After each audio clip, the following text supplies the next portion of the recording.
அனைவருக்கும் வணக்கம். நான் சங்கீதா. இது சிறிதனா ஆயுர்வேதிக் கேர். இன்னைக்கான பதிவு என்ன அப்படின்னா, கத்திரிக்காய் ஜூஸை பற்றி தான்.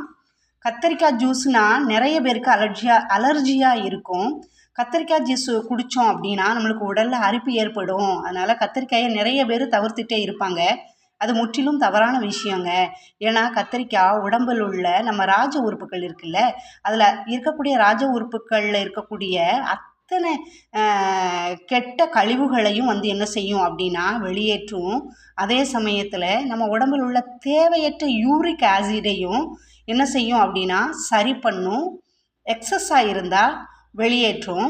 இதை தொடர்ந்து நீங்கள் 1 வாரம் குடிச்சிட்டு நீங்கள் ஹாஸ்பிட்டலில் போய் உங்களுடைய கிரியேட்டின் லெவல் மற்றும் யூரிக் ஆசிடை நீங்கள் செக் பண்ணி பார்த்தீங்கன்னா உங்களுக்கே அந்த மாற்றங்கள் நன்றாகவே தெரியும். இதை ஒரு நாள் விட்டு ஒரு நாள் வெறும் வயிற்றில் காலையில் எந்திரிச்ச உடனே இந்த கத்திரிக்காய் ஜூஸ் குடிக்கிறதுனால உங்கள் உடம்பில் உள்ள கெட்ட கழிவுகள் வெளியேறும், கெட்ட கிருமிகள் வெளியேறும், யூரிக் ஆசிட் சரியாகும். இதை அனைவரும் குடித்து பலன் பெற்றுக்கொள்ளுங்கள். நன்றி, வணக்கம். வாழ்க வளமுடன், வாழ்க வையகம்.